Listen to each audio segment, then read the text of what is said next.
Welcome back, everybody. Welcome back once again to the Canyon. Welcome back to Came from the Workbench, Volume 11. This is Episode 5. This is what I don't know if all of you have been waiting for, but I have 100,000% been waiting for. We're going to wheel the Colonel. Before he makes his trip out of doors, we must talk about what transpired after Episode 4 concluded. We did indeed go with the coreless, the 35 kg Pro. So to accommodate that, there's a big old BEC stuck on the side over there. Cleaned up the battery mounting. I took one of the carbon fiber pieces that came with the chassis because it has the slots for the strap. Cut it down, and then we run the battery. Well, we will run the battery. I haven't run the battery yet, so I don't know. Maybe things will change. But the placement of the slots for the straps makes it to where it's optimum when it's standing up vertically like that. And then we plug it in right like this. But we're not going to plug it in because when you plug the BEC in, everything goes live except for the throttle. I did not make any changes to the shocks. I did indeed put more bend on these guys to pull it in. The pinion angle could actually go up a little more. And all I need to do that is to remove these ends, take the snips and cut like 2 millimeters off of each one just to pull that wheelbase in that last little bit. I got everything I could shoehorned into a little axial box. I don't like the shape of that axial box at all. I would really prefer to use just a square box. I'm thinking about putting... I was clearing out pegboard, right? I was cleaning and found a sealed in the plastic TRX4 receiver box. So somebody that's got an element box is probably going to get this, and then I'll take that element box and put it in here because it will just clonk, fit on that side, and I can shove all the extra wires and stuff in it. Like, look how I have to zip tie this up because it's so long. Everything is pretty clean. I think the panhard and the steer links are pretty much sorted out. Bump steer is absolutely minimum. It kind of moves through an arc where at full droop it goes over here and then it kind of goes whoop, and then back over to where it started. So there's a little bell curve of the bump steer, which is not unanticipated. As the front upper link, I put the longest, as I've mentioned several times now, this chassis was never designed with an offset pumpkin axle. It wants a 4-link front end. And I was like, no. So I moved the panhard mounts around. I got everything sorted. I'm pretty sure I've got the steering sorted. I didn't address the shocks at all. They're however much damping they were running before. It kind of feels fine. You can see, if you look with your eyes, we've got another Amazon belt drive unit in place. My buddy ordered that belt drive unit when the 10.3, at the time he was ordering the 10.3 kit, us not knowing that gearbox is a whole other thing, right? So he ordered that because I had the belt drive unit in one of the rigs at the time and it made no noise. It was whisper quiet. And he likes a quiet rig. And now this is a quiet rig. I think I have the belt tension just about right. I haven't waxed it yet. I usually chain wax the belts. I think I've got the dig sorted out. Oh, rewinding back. The 1800 on the Amazon dig gearbox, I run that. There's a number of rigs running something either exactly in that configuration or very close, like a 35 turn. Something that is around this 1800 kV area on this.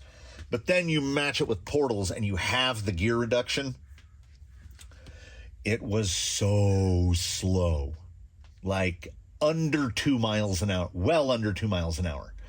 You had to shuffle behind it. It was so slow. So I said, I know that the Amazon belt drive will bump that up because it's something like 3-to-1 based on the splines, and we're used to dealing with stuff that's like 5-to-1, 6-to-1, and now it's about perfect. I think wide open 4-ish, 4.5 miles an hour. Pretty much where I like stuff to be. That'll still give you an amount of bumpability. Presumably. Has not been wheeled in this configuration. It has been driven around on the floor in the workshop, which is not super indicative of how it's going to perform, but coreless much? My favorite way to put on a body.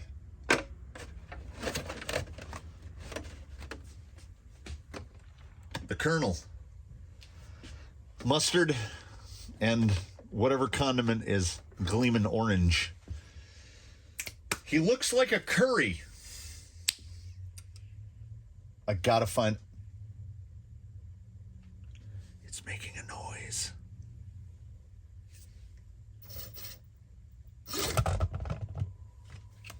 Some sort of pulse width noise. Ooh, I made it stop. Okay, so it's the servo. I gotta find out how this thing drives. Look at that all over droop. Is it too much? I don't know. We're gonna find out together. We're gonna find out right now. On the drive back here, I would say 4.5. If not 4.5, then low 4s in terms of top speed. But we have that, we have that fusion stuff going. I think it's also, part of it is deceptive. He's got 2 inches, I would say between 2 inches and 2.2 at the lowest point of clearance. Like his chassis is, the side skirts are so far off the ground. So I think he's deceptively, he just looks taller than he actually is. I think I'm parking that big front bumper into stuff. Give me an approach so I can try to get up here. Okay, there's a lot of pop. Maybe this is that danger of switching rig to rig. Constantly trying to adapt trigger pull from one radio to another, one rig to another. Am I gonna stick with my notion that he needs a shorter tire? Well, I will give you this notion. The Scalers, I've seen better performance out of others. Yeah, they are just not, I can't even get an idea of what he's doing. Because the Scalers will not, do I have them on backwards? No, they look like they're on forward. Like, look at it just push that side over. I'm trying to go more left right here, and it just shuttles right back to the right. I can't get it to do anything. This is kind of, Scalers, you're killing my mojo. Well, you know what we say about that. It's not that hard to grab the impactor and he's just flailing. It looks like I've built nothing at this point.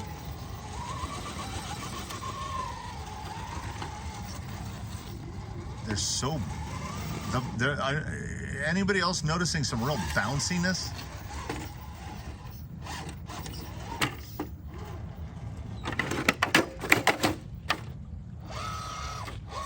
I have to put a different tire on that. I'm feeling enormously downtrodden right now because my hopes were higher than this. We start with baby steps. We're going to put canyon trails on there, and there's canyon trails on there. Dual stages, effectively the same route, and I mean, that's already better. Still really,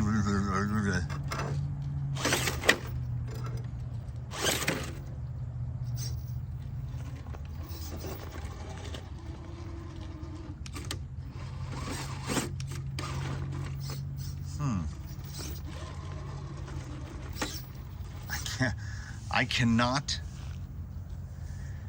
I don't know if I just can't figure out the line. I cannot get him to go where I want him to go.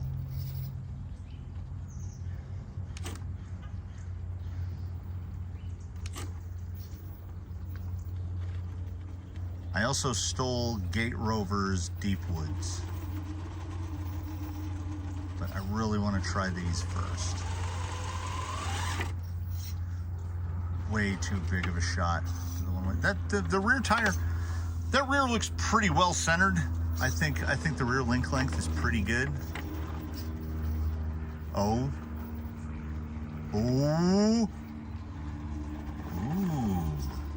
Okay. That was a big one for me right there, because I needed to see this thing climb something.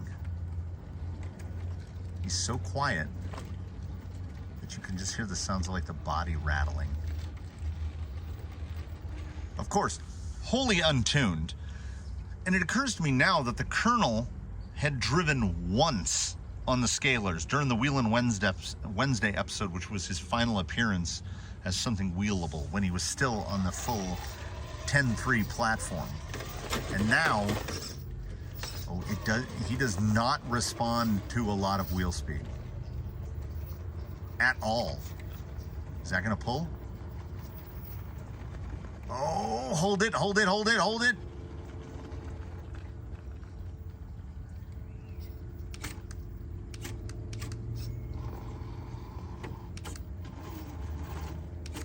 I also have to get used to GT5 dig, which is you turn the dig on, you turn the dig off. I could have applied a dig right there and stopped the front end from pushing so wide.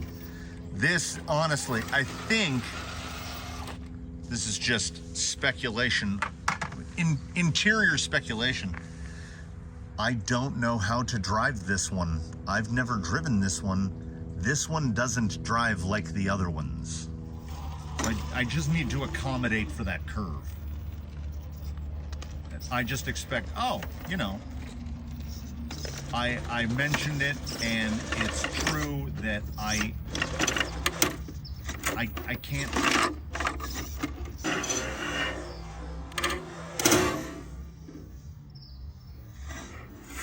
I can't bring myself to have two of the same thing. Okay, that doesn't look possible. That doesn't look possible. Look at that rear tire is something is no longer connected. I will say that was unexpected. I thought that was a new one, but it's not even threaded in too deep. Just sheared that right off. Let me grab some parts and we'll try that again. A couple of notes. I mean, in terms of field repairs, changing a rod end is a pretty easy one. I had a couple goals. My one goal was to get to the shop, get the part, get back, put it on before the idiot Fly Sky GT5 started going beep-loop, beep-loop. I didn't make it. I almost made it. I was putting the wheel on. The other one is, I think this calamity was brought upon by an unfortunate combination, which is the Colonel's rear upper links are pirated from an Enduro SE, so they're all plastic. The driver's side rear upper has a big gouge out of it from where the link deflected and was rubbing against the drive shaft.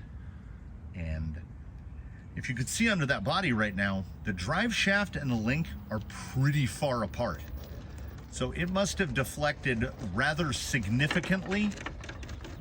And I think the deflection was sufficient that when I got the front bumper stuffed in like this, it caused the bottom link to try to shorten itself like that.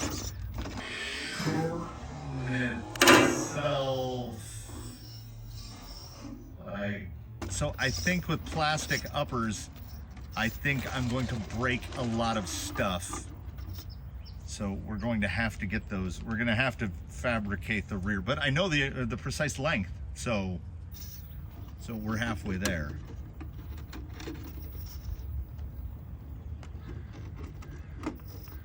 I still really haven't managed to get into a situation where I can tell what the rig is doing yet. Like, I need to, you know what? We're here to test performance. So let us hang it all out and do that. Because that bumper is getting hung up here, and I want to see how this thing treats this sheer face here. Okay. But is that nose going to drop?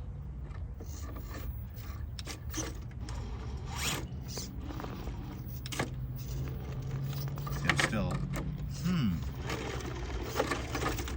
it's overdriving the rear.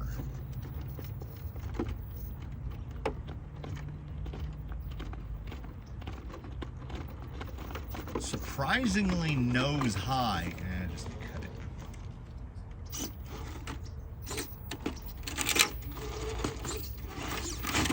It's not.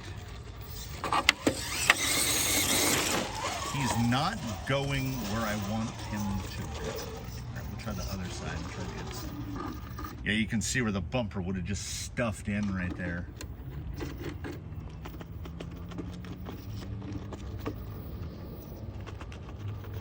I want to see that. I want to see that high ground clearance breakover show itself right there.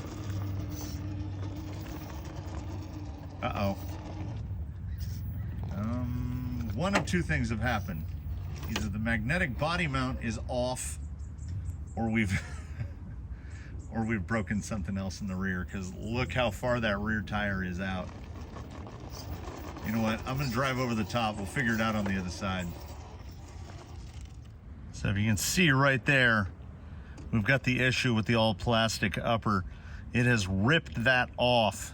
And then effectively what was happening, I think I can push it back into the position that it was in. Yeah, everything just goes over to one side. And I literally went, and put it back into place. So I'm going to take this back inside. I am going to either locate new uppers or fabricate new uppers. And we're going to throw them in there, and we're going to get back to doing this. Like, I still have no idea how it drives. Assembled a pair of rear uppers out of what I think are links from the 10.3, so we put a little more 10.3 back in. If anything, they might be a little too long, about 3 millimeters too long. There appears to be a quite almost excessive amount of rear caster.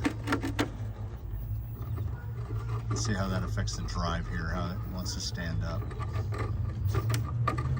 I'm just letting it stand. We got the bumper augered in. Look at that.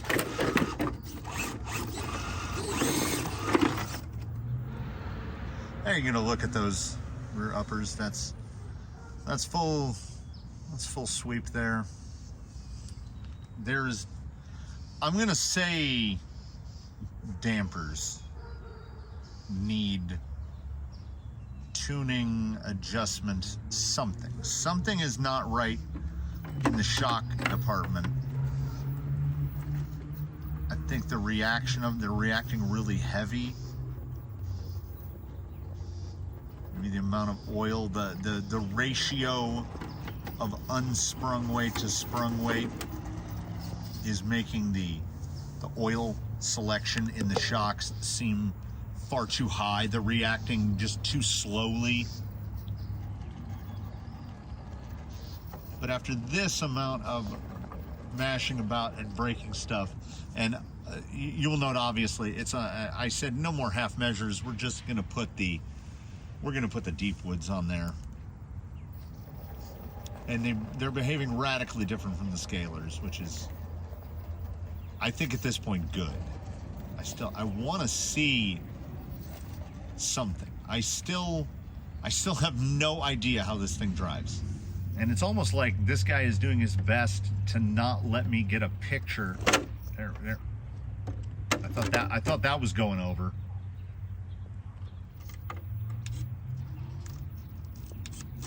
He doesn't want to give me a picture of how he drives. He wants to be a man of mystery.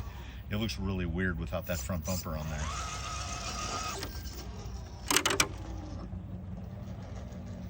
Let's try some.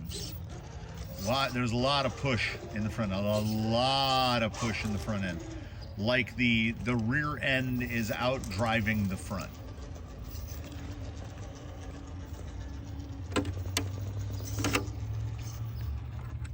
Okay, got that climbed up pretty high. You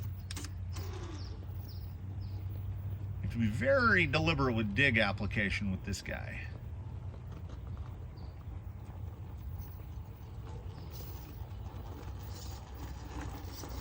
Yeah, he does not. Oh yeah. Okay. I'm figuring it out. The picture, we're getting more paint on the canvas here.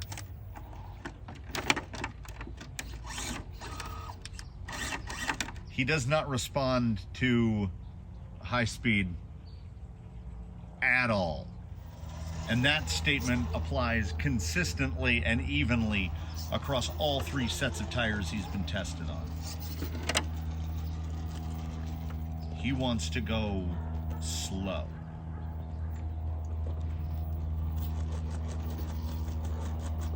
Surge there. I don't generally like to see surging.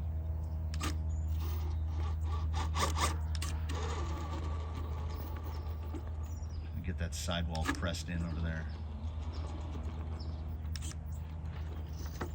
Yeah, it's really strange. It genuinely feels like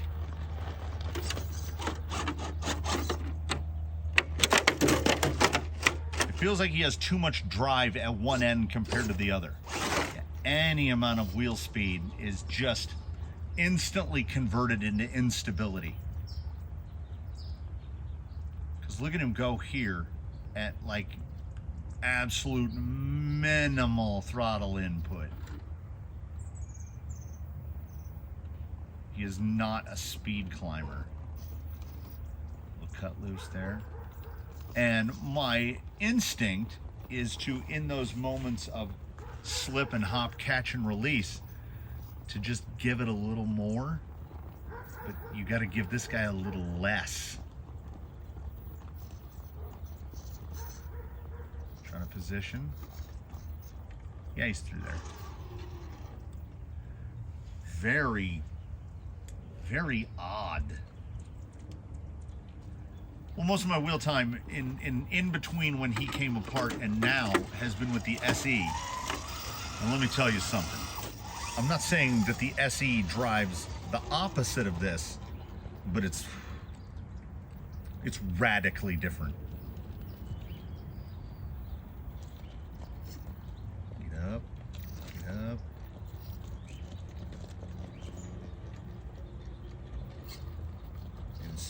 On that side right there.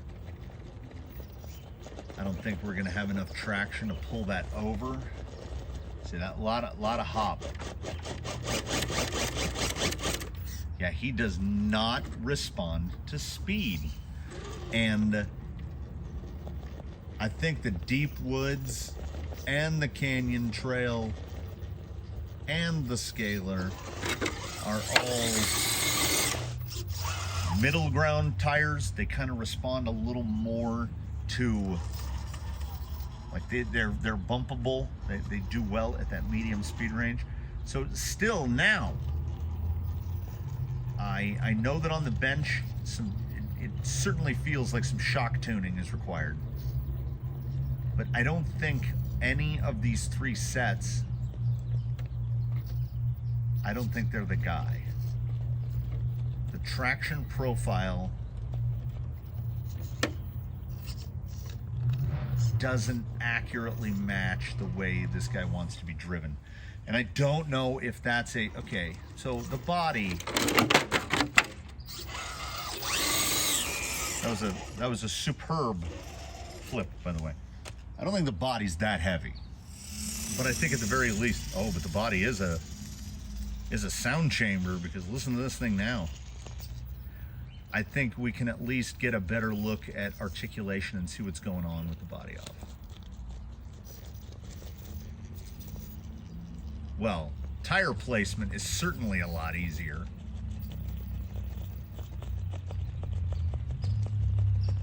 Quite a lot of lug noise, which implies to me that the lugs we're not getting enough pressure on the tires. The rear looks pretty well collapsed. Yeah, right here, I want to give it more power to see if I can get that rear end to pivot and push that nose to the left, but all right.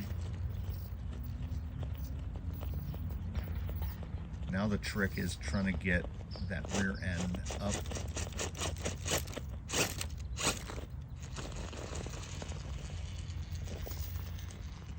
Yeah, he can do it. Like he's got the capabilities. I just have to find out where those capabilities lie. Yeah, this is behavior I don't recommend to anyone either. I think the number one rule of thumb is that ignorance is bliss. Don't drive your rig with the body off, because when you drive with the body off and you see how something behaves with just that little bit of weight taken off the top, and then you can see the tires so perfectly. So still a good amount of push. You kind of gotta, like, he's not completely unresponsive to like a bump, but you have to almost surge, like give him a 3-round burst. So instead of the usual increased application of throttle where you just give it a burst, you have to give this guy 2 or 3, and it seems to be landing on 3 a lot, really short bursts. And I mean, like, we're talking millisecond bursts. You're like, bup, bup, bup, bup, bup. As soon as you put pressure on the trigger, you let go of the trigger.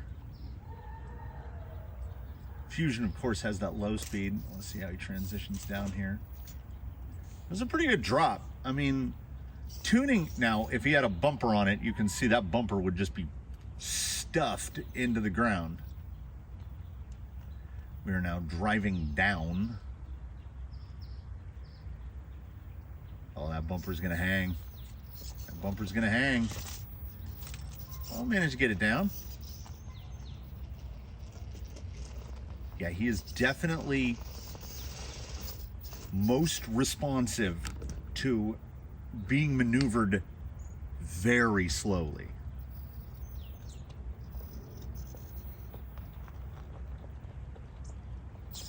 It's crazy to me, the difference in, I don't know if it's because I can see the wheels, I can see how he's articulating, and I can accommodate for it more quickly. But good God, does he seem more capable? Like, immediately, everything is more immediate now driving with the body off of it, which again, I say, don't do that. You can also see all the twirly bits twirling, which is nice. And the suspension feels genuinely good. It doesn't feel too slow anymore. Get a good look coming up here in Moonlander mode.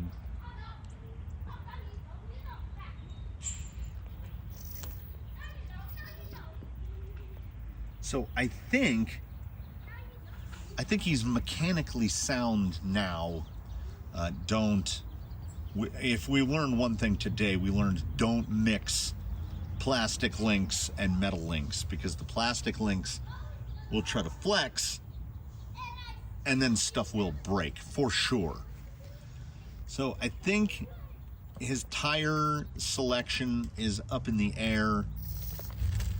I do think we need to try some different shock stuff. I'm going to try how this will pull up here.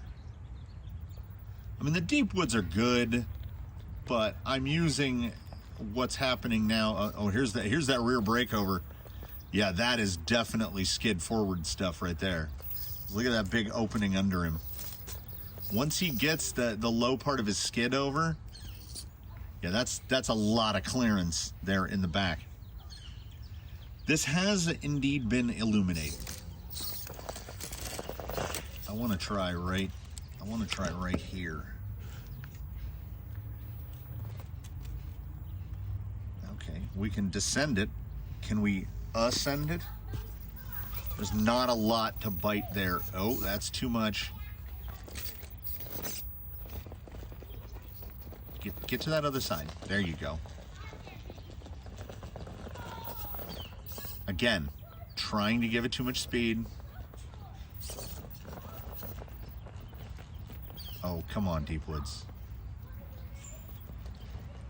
See, all of a sudden the deep woods are looking really promising. But from the mental database, they're not, and also these are like the narrowest offset wheels. So you can see right there, he's really skinny right there. So anything with more offset, he's probably just barely 8 inches wide right there.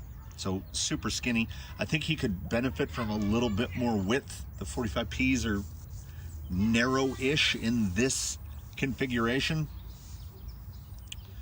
I've got a lot to think on now. I think in this little bit of body off, boy, that kid is loud. I think I got a bit more insight into how he's going to handle. I know some things for sure. There's a lot of things still out there, but I know for sure it's not these wheels. It's not Canyon Trails. It's not Scalers. I don't think it's Deep Woods. I've got some tires I want to try, but it requires, some. They're currently mounted to guys, so we'll reserve that for next time. Next time will be, and tires are perhaps the most important part of any suspension. So the next installment of this will be suspension tuning, which is the dampers, the springs, the oil, the tires. See if we can't get this guy right. And I think, I built the rear links longer so that they'd kick the pinion angle up a little bit. The pinion is invisible now. It's almost parallel with the upper links. And I think that's good because we're not going to drag it across anything. So it has a tremendous amount of rear caster. You can see the attitude of that pumpkin in the rear. But honestly, if anything, I might go like 3 millimeters shorter. I like the drive. It doesn't want to kick the nose as high as it did before. So we'll get into it. But yeah, he likes going slow. He likes going real slow.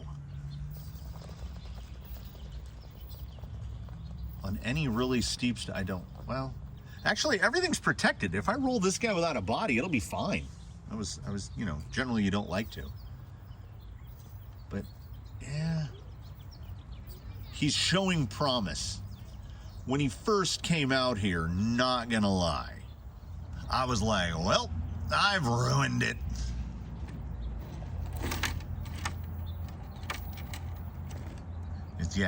It is so much easier. Here's a statement of the blindingly obvious. It's a lot easier to see what's going on when it doesn't have a body on it.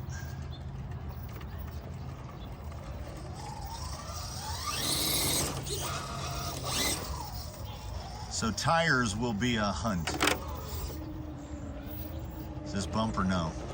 Bump. There are some tires that can do that, some rigs that can do that without a bump, but most, as 60 to 70% of the rigs require a bump to get up there. I think that's plenty of droop, guy. I don't know about for anyone else, but I feel like, yeah, see, right there. not responding to wheel speed. So we'll turn it down.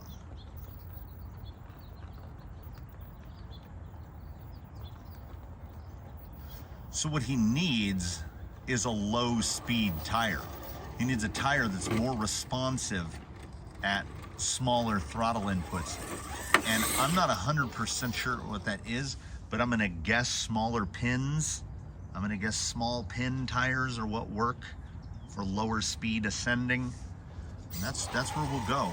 I will get those shocks pulled fully apart, clean them out, go down to, I don't know, I'm thinking 30 weight, 40 weight maybe. They've probably got something in them like 60, because this set was on, I wanted to say Blue Sky High, but I don't think that's right. The green, I don't remember who these were on. I genuinely don't. So there's some work. There's definitely some work that has to be done, and replacement of the shocks with some other shock is not out of the question, whether we go longer or shorter. Though with that amount of droop, I don't think longer is completely necessary. I think going to 80s might be the key. Going to a shorter tire might be the key. I think he has so much ground clearance he can't use all of it. And like right there, hop, hop, hop, hop. Very loaded up, full of mud. You come in real slow. Okay, maybe not that slow. I'm just watching the dirt kick out of the rear tires. Breaking my temptation to just respond when in doubt, throttle out. See, I'm driving it with too much throttle. So I either need to find a tire that is responsive to extremely low throttle and learn to low throttle, or need to find a tire that will allow him to climb at a higher throttle input point, which is probably more likely. It might not be the absolute amount of available traction, but it's something that my brain can wrap itself around. And I do have the tendency on a given day to go rig to rig to rig. Yeah, that low speed. He's really rewarding. And as I said, the deep woods, pretty big lug, halfway to like a mud lug, doesn't respond super well to super low speed. It's more of a mid-band guy. Yeah, right there. I think a smaller lug. We'll see where he lands. I mean, I think he'd look the best on something kind of scale, like a Falcon Wild Peak, some kind of scale to go with the body. It looks like somebody put a Subaru body on a tractor when he's riding on these. So that's good for episode 5. The Colonel and I, we thank you for watching, everybody. Please do encourage you to comment below to razz me on my inability to drive this thing. It's very different. I mean, I do realize it's skid forward, and I've never driven skid forward, but I didn't know it would be that different. So you comment below and be like, well, you should, yeah, it's that different. Or it's not, you just don't know how to drive it right. It's possible, it's possible. I invite you, of course, comment below. Like if you like, subscribe if you haven't. We do offer channel memberships, etc., etc. If there's any relevant affiliate links, I don't know if there's an affiliate link in this one. I'll put it below. And I'm gonna go do something. I invite you all, after you finish this, to do something. Watch another video if that's what you feel like, if that's the thing you want to do. I'll be here. We're always here. So when the next one comes around, come join us for that. We'll see you then. And in the meantime, as usual, you've heard it before. Do your very best to have a good one, everyone.